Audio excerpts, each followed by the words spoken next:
Nerd reactor, roll out. Everyone's sort of like, both on, on my end and the interviewer's ends. Everyone's like, oh fuck, all right, Game of Thrones. It's looming large. Yeah. Let's all rush to our ultimate depressing ending. Because you know it's not gonna go well. But with Godzilla, you don't have to rush on that. You just gotta let Godzilla do his thing. Yeah. So how you got the premiere? How was the reaction like? Because when I was there, people were cheering on just the cool moments, the battles, and all that. So is that something you were expecting? It is something I was hoping. For. At the premiere was very nerve wracking. I was listening to every breath and gasp and every single person shifting in their seat or whispering to the person next to them. You just become keenly aware of everything that's happening in the house. But it was over the moon with the reaction that it got. And will you be watching it with the audience, the public audience out there, just to see how that is, or do you do that? I'm going to try to. It's tricky because we're still going to be in the tail end of the promotional campaign. Mm-hmm. So I'll be in London during the release of the film. So maybe I'll stop by a theater in London. I just feel like there's nothing like an American audience at one of these movies because we're so loud and rowdy and enthusiastic. And it's very different from, say, a Japanese audience, which even if they love the movie, they're just very politely quiet. Mm-hmm. I think it's a sign of respect or something. There's very rarely a burst of cheering and applause in a lot of foreign audiences. But you're going to be doing that for Godzilla, or we'll see. I hope to. Maybe if I get back in time from Europe and I can catch a few screenings. But I do wish that I was in LA or somewhere in America for opening weekend. But sadly, it's not the case. Yeah. So this movie, it's pretty much a love letter to this Godzilla fans, and Thanks. I've noticed all the let's say the different Easter eggs, Mm-hmm. and the theme for Godzilla and even the theme for Mothra. So with all these things, were you pressured into trying to do them, or you wanted to try to add them? Oh, those were straight off my personal wish list. Mm-hmm. Because to me, I really wanted to find the essence of what made the old film so great and appealing, and the music, certain visual cues, they're all iconic elements of his DNA.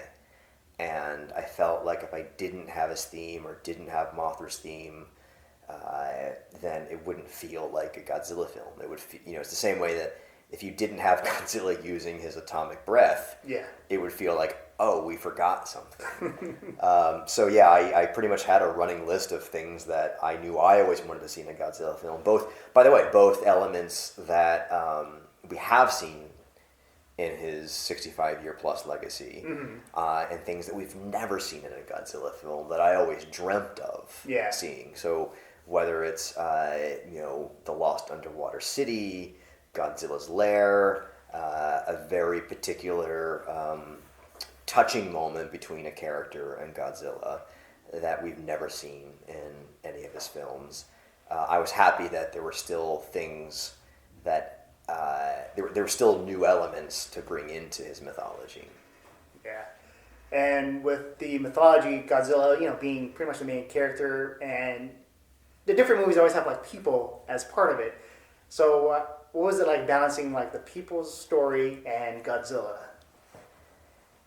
Very tricky balancing, because it's called Godzilla, so he's the star, he's number one on the call sheet, and it needs to be about him. He can't be a supporting player, he can't be background. At the same time, we are human beings, so as much as we think we just want to watch a movie about giant monsters, and by the way, as much as I would love to do a movie that only features giant monsters, I don't know if we're there yet. Maybe one day we will. We still crave stories about other humans. Mm-hmm. So it was a tricky balancing act to craft a movie that gave you the right dosage of human versus monster ratios. Because if you linger too much with your humans, then your mind automatically wanders to the monsters. But then if you focus too much on the monsters, it can become overwhelming. So it was a very delicate balancing act at the very end. Yeah, and there were lots of monsters being featured. You got Rodan, Mothra, Ghidorah. Mm-hmm. So was there like any challenges in trying to get them from Toho to use them? No. I mean, honestly, that deal was done even before I signed on. Legendary had secured those creatures shortly after the 2014 film was a success. And I wasn't required to use them.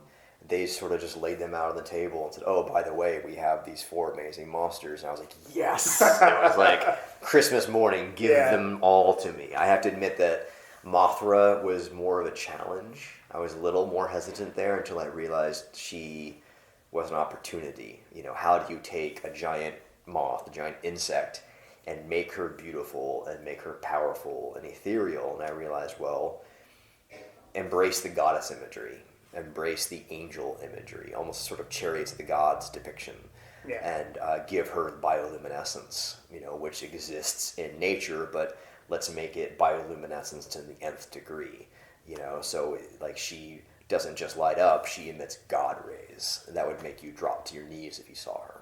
Oh yeah, and every monster that was featured in the movie, they all have that feeling of this is cool, this is badass, and each like Rodan with those flames or lava stuff coming from the wings, and so is that like something you try to add to each monster? Yeah. Like how do we take the classic monsters that we all know and love, and depict them in a way that is respectful, but also does new things that make sense and don't feel like we're breaking rules as much as we're expanding those rules and improving upon those rules. It was such a fun, challenging, but rewarding process. And did you have any monsters you would like to use that you didn't have like the access to it? Yeah, I mean, you know, each monster comes with a price tag. Okay. So they've all got their fees. Yeah. And yeah, Biolante is one of my personal favorites because she's sort of a Frankenstein monster. You know, she's a perfect example of the messages of the Godzilla universe, which is don't mess with Mother Nature or else, because she's the result of mankind messing with nature. She's a hybrid of Godzilla DNA, human DNA, and plant DNA.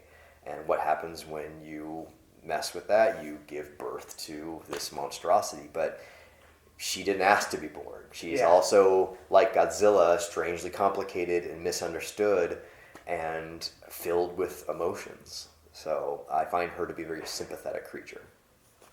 And I'm not sure if this probably be spoilery, you don't have to answer it, but do you think in the future movies Mechagodzilla or Mechagodzilla?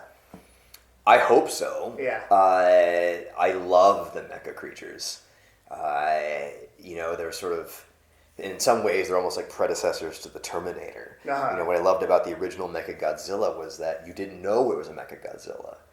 You know, like all of a sudden, here was a second Godzilla. Yeah. And then he got revealed in layers, where all of a sudden a chunk of skin, you know, got blasted off, and you realize, oh, there's something shiny underneath. So, in a lot of ways, it's the correct terminology would be cyber Godzilla. It's a cyborg. Yeah. You know. I think the mecha monsters are such a perfect example of Toho just throwing caution to the wind and saying, fuck it, let's get weird. And do you think the monster universe will be able to get as weird as that? I think we're heading that way. I think once you embrace Mothra and King Ghidorah, a giant moth and a 3-headed golden dragon, you know, you start to cross out of science fiction and head into science fantasy. Yeah. You know, and embracing sort of the mythological concepts and lost civilizations. So that was a very intentional push on my part, is to embrace some of the almost wackiness of the original Toho series. So my last question is, let's say the next movie, Kong versus Godzilla, who are you rooting for? It's hard. I love them both. It's, you know, it's like I almost don't want to see them fight, but then the dark part of you is like, let them fight. Let them fight. Godzilla's my guy. I just am as much like if Kong won over Godzilla, I would be annoyed. But that possibility, I acknowledge that possibility exists. Yeah. I would rather see them put aside their differences at some point, as long as it's to maybe fight a greater threat. I don't know. It's a tricky one. Ultimately, in a fight between Kong and Godzilla, the audience wins. And then Godzilla shoots Mothra, and then Kong's like, "Why'd you say Mothra?" Oh, don't go there. Don't go there. But yeah, all right. Thanks a lot for Thank you. doing the interview. Yeah. Yeah, enjoy Game of Thrones. Yes, thanks.